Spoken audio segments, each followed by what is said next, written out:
A Race on Your Side Victory. 안녕하십니까. 부여다 입시과 대표 이우승입니다. 오늘 다뤄볼 학교는 중앙대학교입니다.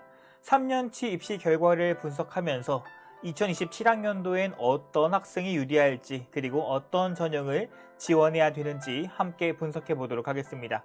영상이 기니까 바로 시작해 보도록 하겠습니다. 그럼 구독, 좋아요 그리고 합격 출발해 보도록 하겠습니다. 아울러 2027학년도 대학라인 컨설팅 오픈되었습니다. 대학라인을 정해야 되는데 어떻게 정해야 되는지 모르겠다. 내가 받은 성적보다 높게 가고 싶다 라고 하시는 분들은 QR코드에 접속하셔서 부야더 홈페이지를 구경해 주시면 되겠습니다. 변경사항부터 말씀드려 볼게요. 2027학년도 신설, 논술, 창의형이 수능 최저가 없고 2027년 국내 고등학교 졸업 예정자 중심으로 지원 자격이 설정되었습니다. 검정고시 출신자와 외국고 졸업 예정자는 지원이 불가하다라고 명시되어 있으니까요. 현역 고3만 가능하다는 거겠죠. 가장 큰 변화는 학생부 종합전형에서 성장형 인재 108명이 추가되었다라는 소식입니다. 1단계 서류 100, 2단계 면접 30%로 선발하고 수능 최저도 있습니다. 이것도 구체적으로 제가 영상 후반부에 예측을 해보도록 하겠습니다. 그리고 전형 간 중복 지원 가능하다라고 되어 있습니다. 우선 교과 전형인 지역균형부터 알아보도록 하겠습니다. 2026년 이후 졸업자 및 졸업 예정자만 가능합니다. 현역 학생과 재수생만 가능합니다. 20명 추천 인원이고요. 그리고 교과 100인데 교과 90에 출결 10 있습니다. 수능 최저가 조금 특이한데요. 영어가 2등급까지 1등급으로 간주를 해서 국영수 탐 상위 한 과목에 3합 7입니다. 약학부는 4합 5이고요. 그럼 영어 2등급이 1등급으로 간주되니까 영어 2, 국어 3, 탐구 1개 3 해도 3합 8이 아니라 7, 2 된다는 말입니다. 다음은 2026학년도 작년 지역균형 입시 결과 데이터입니다. 이 데이터를 보면 인문자연에서 높은 수능 충족률과 더 주의 깊게 봐야 할 충원율이 있습니다. 인문 충원율도 249%, 자연 충원율 226%입니다. 이 말은 3합 7을 맞춘 학생들이 10명 중에 7명 정도 된다라는 것, 그리고 그 학생들 중 선발 인원의 2배가 위의 대학교와 중복 합격했다라고 평가할 수 있겠죠. 그래서 인문 내신 평균은 1.97, 자연 내신 평균은 1.72라고 써 있습니다. 전년도보다는 소폭 하락을 했습니다. 간호학과가 오히려 경쟁률도 낮고 수능 최저도 못 맞추는 학생들이 많았습니다. 충원율은 높았고요. 그래서 1.81등급대가 붙었고요. 어느 약대나 다 똑같겠지만 경쟁률 엄청 높죠. 그리고 수능 최저를 10명 중에 3명, 4명 정도만 맞췄다. 그래서 교과 내신이 1.55다라고 되어 있습니다. 제가 꼭 말씀드리고 싶은 부분이 바로 이렇게 실질 경쟁률인데요. 실질 경쟁률은 최저를 충족하는 학생이 얼마나 많냐인데요. 예를 들어서 AI 학과를 보면 경쟁률이 13.8대 1로 굉장히 높아 보입니다. 그런데 최저 충족률은 60.1%입니다. 즉 10명 중 4명 가까이는 수능 최저를 통과하지 못한다라는 뜻으로 보입니다. 반대로 자연과학대학은 경쟁률이 6.9대 1인데 최저 충족률은 69.2%라 실질 경쟁률이 그렇게 높지 않습니다. 또 중요하게 봐야 될 부분들이 충원율인데요. 공공인재 470%, 전기전자공학부 339, 사회과학대학 340처럼 충원율이 매우 높은 모집 단위들이 있습니다. 충원율이 높을 수밖에 없는 게 1.7등급 되면요. 종합전형으로 서연고, 서성안을 쓸 수 있는 라인이기 때문에 또한 그 위의 대학교들이 동일하게 3합이라는 최저를 가지고 있기 때문에 중앙대는 중복 합격이 꽤나 많습니다. 그래서 70% 컷에 보면은 자연공과대가 1.5등급에서 1.6등급 사이, 화공과는 1.44등급입니다. 인문사회는 1.7에서 1.8등급대를 형성하고 있습니다. 약학부는 대단합니다. 첫 번째로는 경쟁률이 20대 1 정도, 두 번째는 그런데 최저 충족률이 36.6%, 그럼에도 내신 70% 컷이 1.1등급. 지원자가 많다 보다는 최저를 맞출 수 있는 최상위권이 얼마나 지원하느냐가 더 중요한 모집 단위가 약학대학입니다. 그리고 중앙대학교 약학대학은 예전부터 유명했습니다. 간호학과는 최저도 인문자연이랑 동일한데 최저 충족률이 높지가 않습니다. 물론 1.69등급이 낮은 등급은 아니지만 간호학과 네임밸류에 비해서는 그리고 자대병원을 보유한 상위권 대학으로서의 내신 등급이 매우 높다라고 보기는 조금 어렵습니다. 사범대 3개 보겠습니다. 교육학과와 영어교육학과는 충원율이 각각 400%, 273%로 꽤 높습니다. 최저 충족률도 60%대입니다. 즉 최초합 이후에 이탈이 생기고 추합이 되는 구조가 비교적 뚜렷해 보입니다. 그런데 유아교육과는 조금 다릅니다.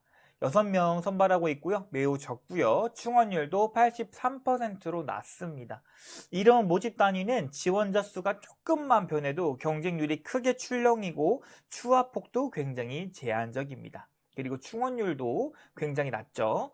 그래서 저는 모집 인원이 적어서 변동성이 크고 충원 구조가 좁아서 지원 안정성을 낮게 봐야 한다고 이 학과는 생각하고 있습니다. 경영경제만 제가 따로 가져와 왔습니다. 경영경제대학은 52명, 경영학 전공 46명 모집하는데 글로벌 금융은 7명을 뽑습니다.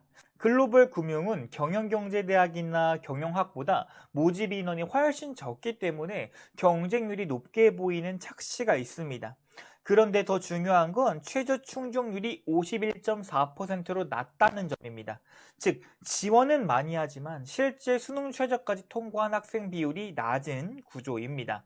이 말은 관심과 선호도는 높지만 지원자 중에서 도전 성격의 원서도 적지 않았다라는 뜻입니다. 따라서 이 모집 단위는 단순 경쟁률이 아니라 소수 모집 단위 효과와 상향 지원 비중까지 같이 봐야 정확하게 해석할 수 있습니다.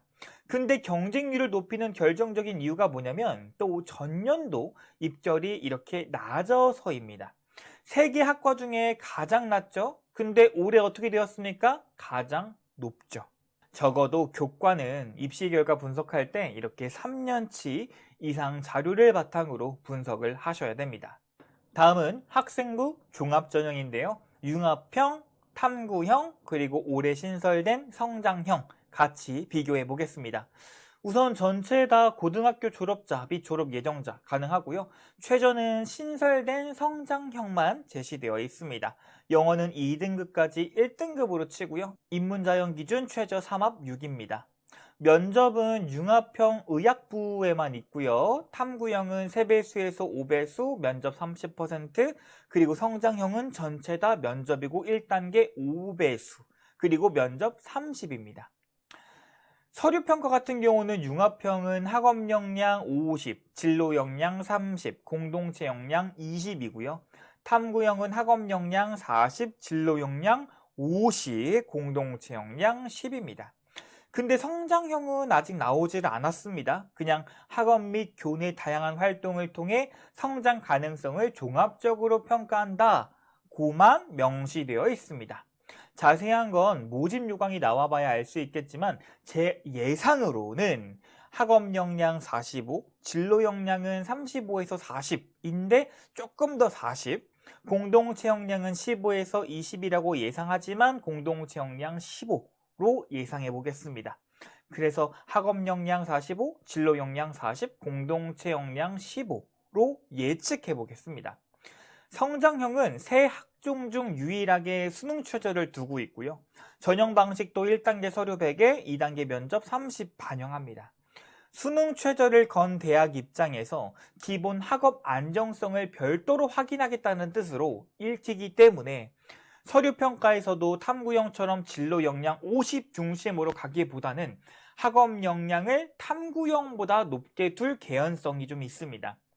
면접이 들어간다는 점도 단순 전공 심화보다는 성장의 맥락, 활동의 진정성, 발전 가능성을 확인하려는 구조로 저는 예상하고 있습니다.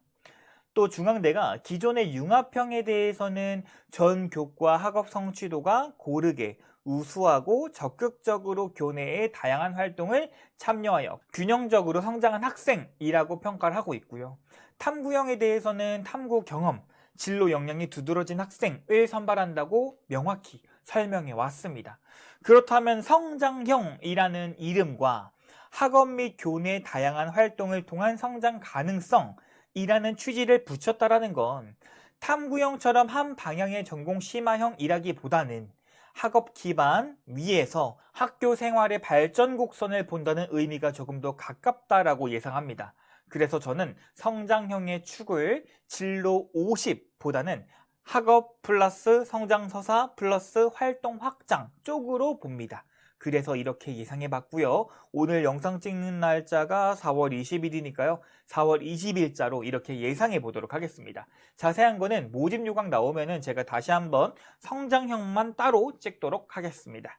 그래도 나는 융합형인지 탐구형인지 모르겠다 라고 하시면 이 표를 보시면 됩니다. 학업 역량 중에서도 나는 학업 성취도가 더 나를 표현할 수 있을 것 같다면 융합형을 쓰시고요. 그게 아니고 탐구력에 더 강점이 있는 것 같다면 탐구형을 선택해 주시면 되겠습니다. 근데 나는 탐구형도 많은 것 같고 융합형도 많은 것 같아. 근데 면접도 자신 있고 최저도 자신 있어. 이러면 성장형 추천드리겠습니다.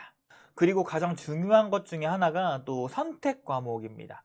특히나 자연 계열들은 더더욱 중요하니까요. 이 표를 참고해 주시면 되겠습니다. 이 표는 2022년 중앙대, 경희대, 고려대, 성균관대, 연세대 공동연구 자료입니다. 내가 만약에 화학과를 지원했는데 핵심 과목인 확률과 통계가 학교에서 개설이 되지 않아서 못 들었어요. 그러면 3학년 진로활동에 내가 혼자 확률과 통계를 공부했다 라는 흔적을 반드시 남기셨으면 좋겠어요. 근데 개설이 되어 있는데도 안 들었다. 이러면 저는 문제가 조금 커질 수 있다라고 생각을 합니다. 핵심 과목은 반드시 체크하셔서 내가 지원 시 불이익이 있는지 없는지 체크를 하셔야 됩니다. 또 면접에서 뭐 물어봐요? 라고 질문하실까봐 제가 간략히 설명드리자면 생활기록부 기반 질문입니다. 입학사정관님 2명 들어오고요. 면접 10분입니다.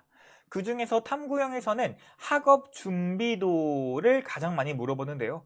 본인이 탐구한 활동에 대해서 가장 많이 물어보고 발전도를 궁금해 하십니다. 또한 진로에 대해서 얼마나 준비가 되어 있는지도 물어보실 수 있습니다. 융합형은 의대만 면접 봅니다. 혹시나 해서 다시 한 번 더 언급드립니다. 구체적인 부분은 면접 시즌 때 제가 한 번 더 언급해 드리도록 하겠습니다. 다음은 융합형 인재와 탐구형 인재에서 지원자와 최종 등록자의 출신고 비율 특징을 설명드리도록 하겠습니다. 우선 융합형은 일반고, 자공고 지원자도 83%, 합격자도 83%입니다. 일반고 학생들이 많이 지원하고 합격한다는 뜻입니다. 융합형은 중앙대가 기존에 강조해온 것처럼 학업, 진로 탐색, 공동체 역량을 비교적 균형 있게 보는 전형입니다. 그래서 학교 생활의 전반적인 안정감, 꾸준함, 균형감이 있는 학생부를 가진 일반고 학생들이 충분히 경쟁력 가질 수 있습니다. 반면에 탐구형 볼까요? 분위기가 조금 다릅니다. 지원자는 일반고, 자공고가 63.5%인데 등록자가 47.3%로 크게 내려갑니다. 그러면 여기 빈칸들 누가 채울까요? 여기 보니까 외고 국제고, 즉 탐구형은 일반고 학생들도 많이 지원하지만 최종 등록 단계에서 그 비중이 매우 줄어든다라는 뜻입니다. 반대로 자사고, 외고, 국제고, 과고, 영재고 비중은 등록 단계에서는 더더더더 올라갑니다. 거의 2배 가까이 올라가죠. 과고 영재고도 4.6% 지원해서 12.1% 등록으로 상승합니다. 그러다 보니까 심화 과목을 얼마나 이수했는지에 대한 환경, 탐구 활동의 밀도, 전공 연계의 경험이 상대적으로 풍부한 이렇게 외고, 국제고, 과고, 영재고, 특자사고 학생들이 등록 단계에서 더 강세를 보이는 구조가 나타난 겁니다. 그러면 중앙대학교 성장형 인재는 학교 유형이 어떻게 될까라고 제가 한번 예상을 한번 해봤습니다. 우선 성장형은 융합형보다는 덜 일반고 중심, 탐구형보다는 더 일반고 친화적일 가능성이 높다고 생각을 합니다. 두 번째는 특목고 강세는 일부 나타나지만 탐구형만큼은 강하지 않을 가능성이 있고요. 또한 성장형은 일반고 상위권과 성장이 있는 학생에게도 기회가 있을 수 있다라고 생각을 합니다. 특히나 성적이 오른 학생들한테 기회가 많을 것으로 예상이 되는데요. 결론적으로 학업 40, 진로 40, 공동체 15의 구조로 가정해 본다면 학교별 분포 비율은 이렇게 될 것 같다라고 저는 예상하고 있습니다. 일반고 비중은 여전히 가장 높겠지만 탐구형보다는 완화된 수준에서 특목고 비중도 일부 올라갈 수 있다라고 생각합니다. 즉 성장형은 일반고 중심 기반은 유지하되 학업 안정성과 성장 맥락이 뚜렷한 학생들에게 유리한 중간형 학종으로 볼 수 있을 것 같습니다. 이 그래프는 융합형 인재와 탐구형 인재에서 지원자와 합격자의 내신 등급 분포가 어떻게 달라지는지를 보여줍니다. 여기서 가장 중요한 것은 평균 등급이 아니라 합격자 진단이 어느 등급대에 가장 두껍게 형성되어 있느냐입니다. 먼저 융합형 인문을 보면요. 2등급도 있고요. 3등급 비중이 있고요. 4등급대 이하 일부도 섞여 있습니다. 그런데 합격자로 가잖아요. 1등급 비율 엄청나고요. 2등급 비율이 확 두꺼워집니다.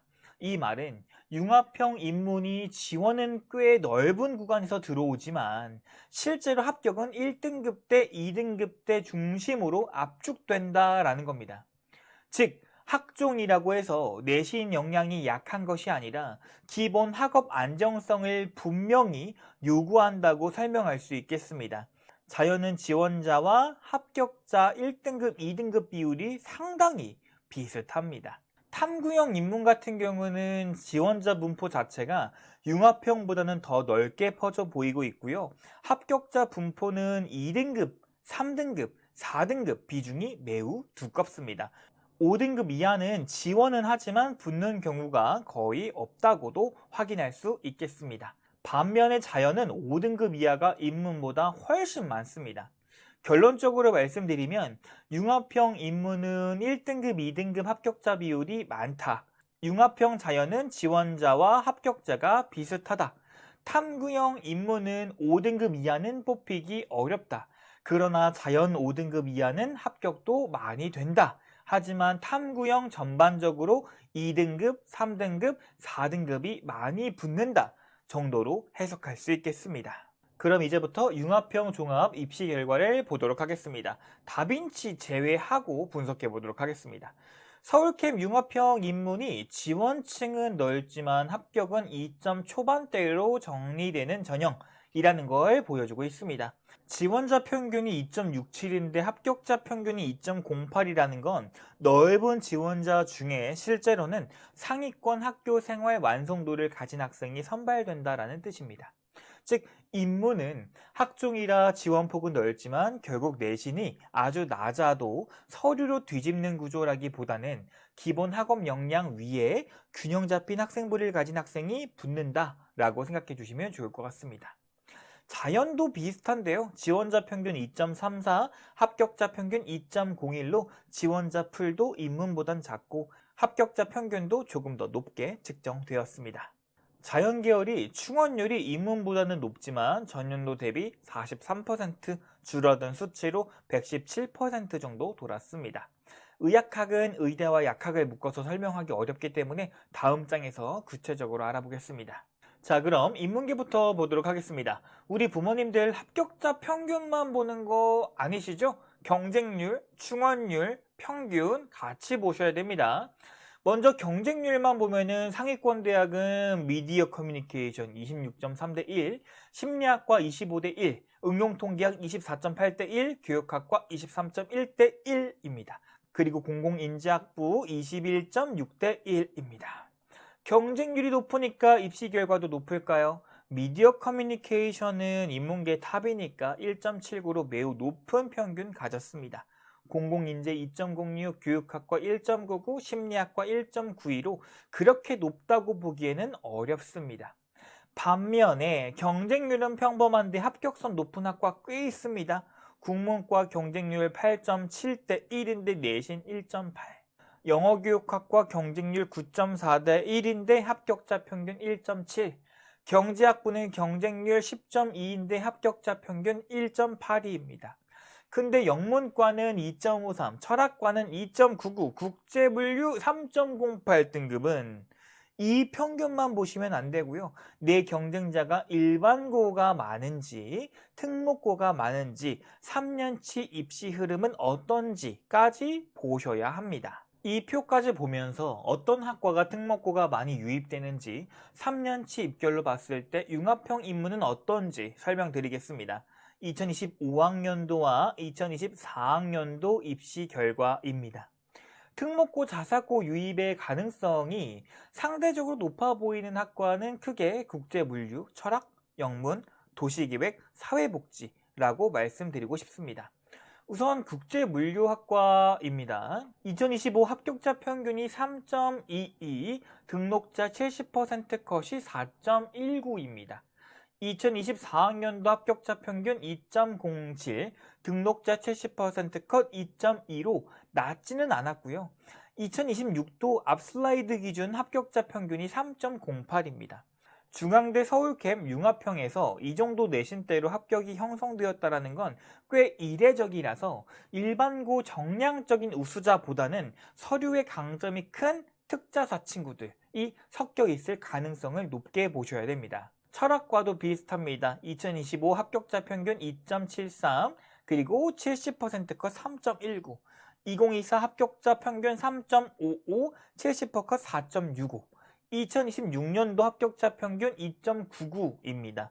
3년 내내 결과가 상당히 낮게 형성되어 있다는 걸 확인할 수 있었습니다. 반대로 상대적으로 일반고 강세가 있는 학과는 국문학과, 역사학과, 심리학과, 사회학과, 영어교육학과 정도가 될 수 있겠습니다. 경제, 경영학 전공, 광고홍보학, 응용통계도 상대적으로는 일반고 최상위권이 강한 구조라고 볼 수 있겠습니다. 이제 중앙대학교 융합형 자연계열 2026 입시 결과 말씀드리겠습니다.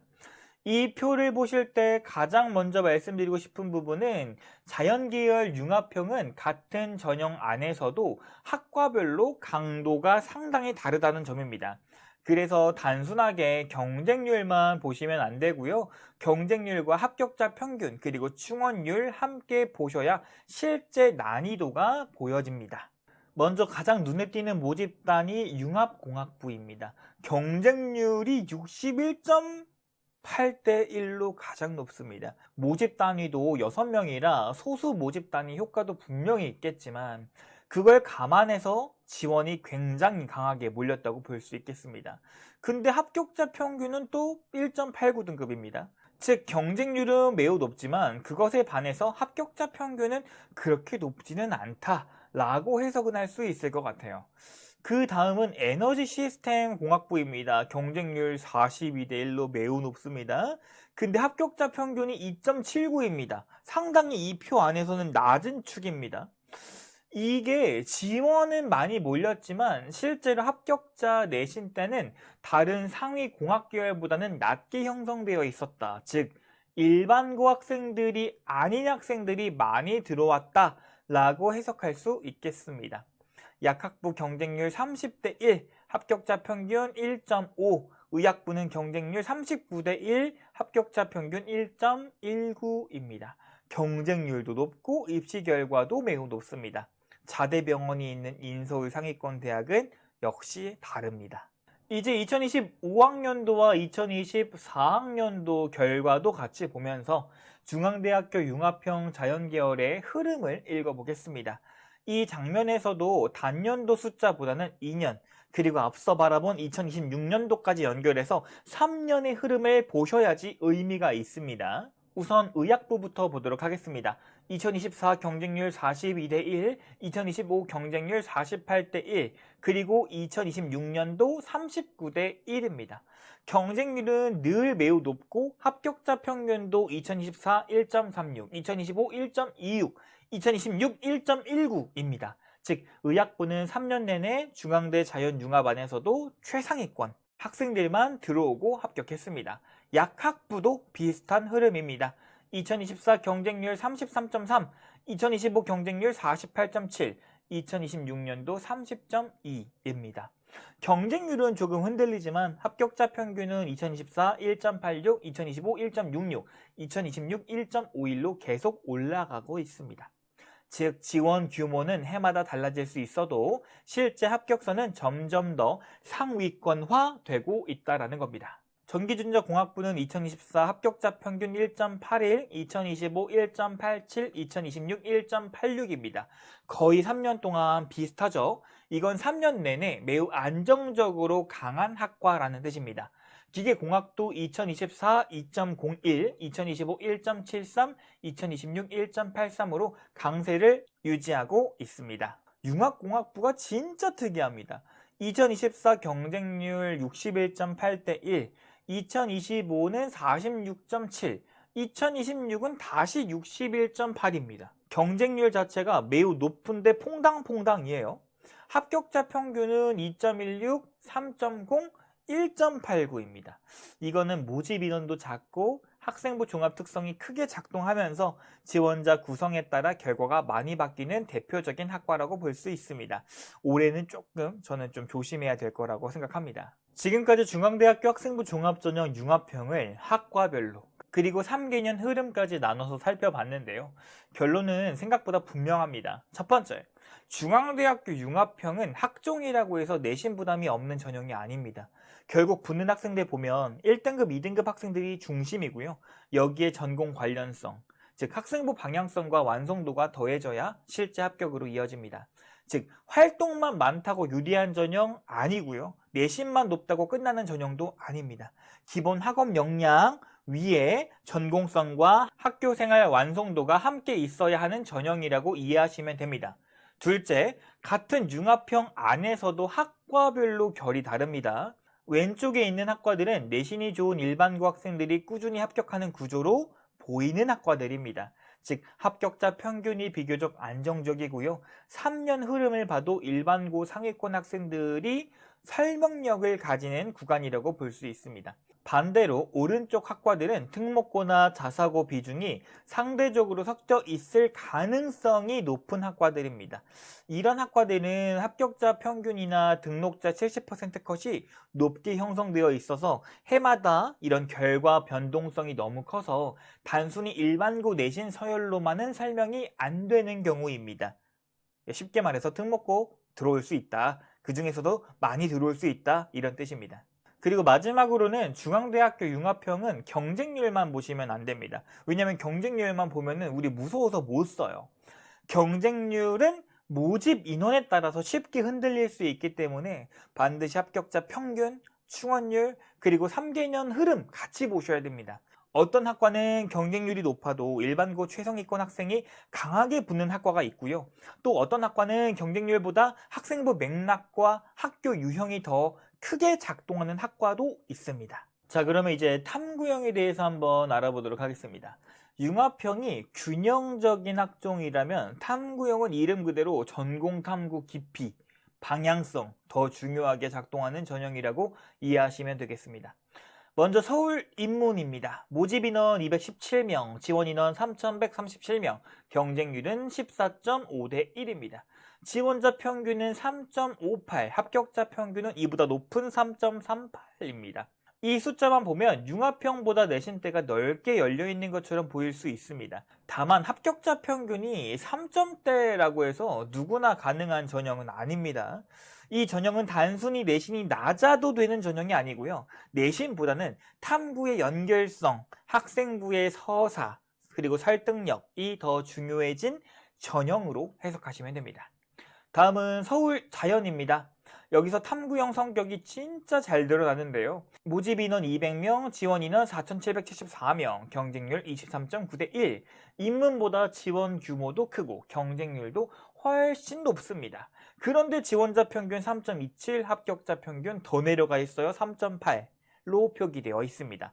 그 말은 무슨 말이냐면 1등급부터 5등급, 6등급까지 다양한데 합격자는 1, 2등급보다는 3등급, 4등급, 5등급 학생이 많이 합격했다. 그래프에서도 확인이 가능합니다.